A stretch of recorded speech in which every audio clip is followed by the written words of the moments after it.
Hi friends, it's মহুয়া ব্লগে তোমাদেরকে স্বাগত জানাই। আজ চলে এসেছি নতুন আরও একটা রেসিপি নিয়ে।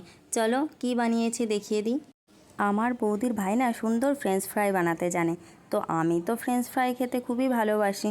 তো বৌদির ভাই যখন এত সুন্দর বানাতে জানে, তাহলে এই সুযোগটা কি কখনো হাতছাড়া করা যায়? তো আমিও হাতছাড়া করলাম না, ঝটপট বললাম যে আমাকে শিখিয়ে দাও।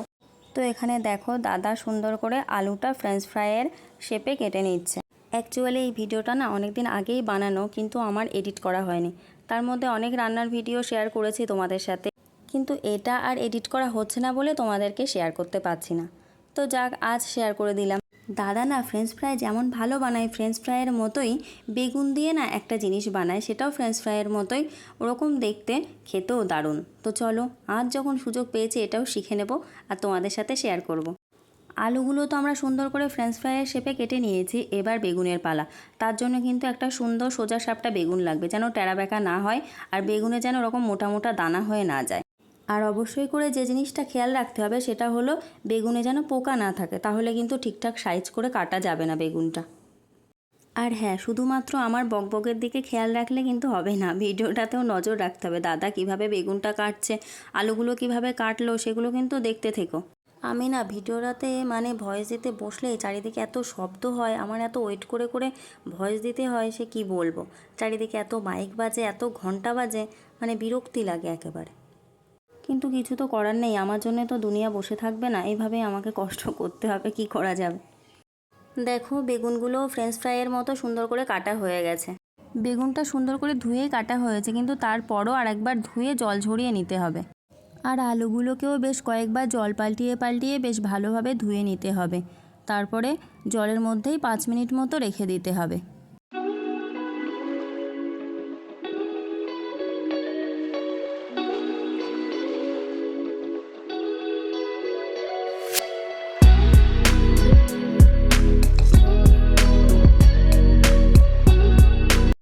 এখানে দেখো আমি বেশ কয়েকবার জল পাল্টিয়ে পাল্টিয়ে বেশ ভালোভাবেই ধুয়ে নিয়েছি।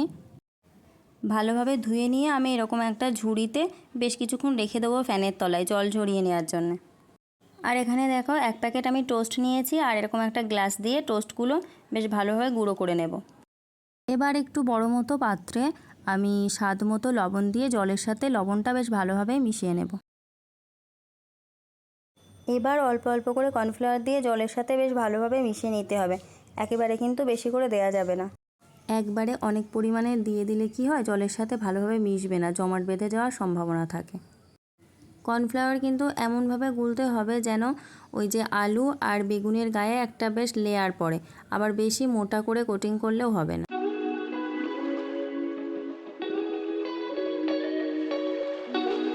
দেখো এখানে কর্নফ্লাওয়ারটা আমার জলের সাথে সুন্দরভাবে মেশানো হয়ে গেছে। এবার এর মধ্যে আমি আলুগুলো দিয়ে দেব।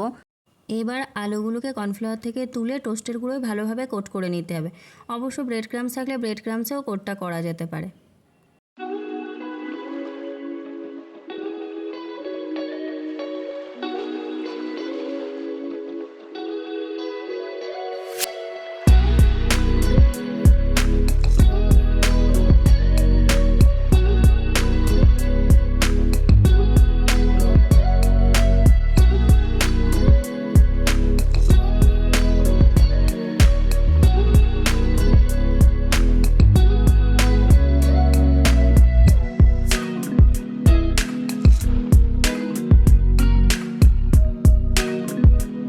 আলু আর বেগুনগুলোকে আমরা সবাই মিলে হাতে হাতে রেডি করে নিলাম।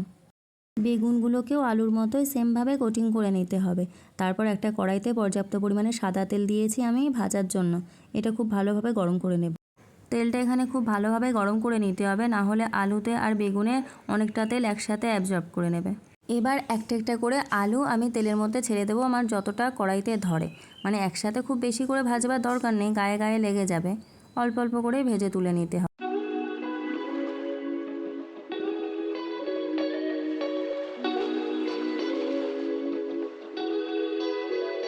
আলুগুলো আমি সুন্দরভাবে ফ্রাই করে নিয়েছি, দেখো কত সুন্দর কালার চলে এসেছে, আর উপর থেকে বেশ ক্রিস্পি দেখাচ্ছে। তো এই পর্যায়ে আমি তেল থেকে সেঁকে তুলে নেব। বাকি যে আলুগুলো আছে সেগুলো একইভাবে আমি তেলে ভেজে নেব। আমি বলতে এখানে দাদাই আলুগুলো ভেজে দিচ্ছে, আমি এখানে ভিডিওটা করছি।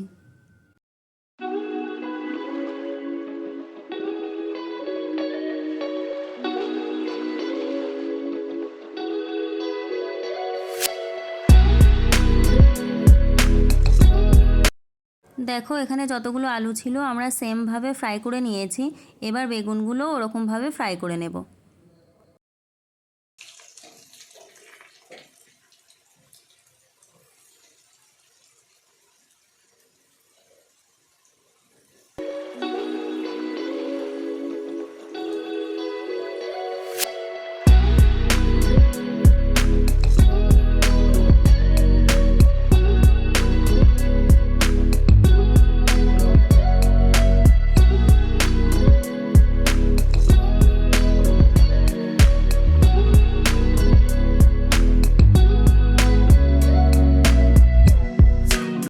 দেখো এখানে বেগুনগুলো আমি সুন্দর করে তুলে নিয়েছি। দেখো আলুর থেকে বেগুনগুলো বেশি দেখতে ভালো লাগছে। আর এদিকে আমার দাদার মেয়ে দেখো কেমন করে খাচ্ছে। সত্যি খেতে কিন্তু দারুণ হয়েছিল, আর উপর থেকে বেশ ক্রিস্পি হয়েছিল আর ভিতরটা একটু নরম নরম। তো টমেটো কেচাপ দিয়ে খেতে তো দারুণ লাগছিল। তো তোমরাও বানিয়ে খেও আর আমাকে জানিও কেমন লাগলো। ভালো লাগলে অবশ্যই একটা লাইক করে দিও আর অবশ্যই সাবস্ক্রাইব করে দিও। আর যারা ফেসবুক থেকে দেখছো তারা আমার পেজটাকে একটুখানি ফলো করে দিও আর আমার পাশে থেকো।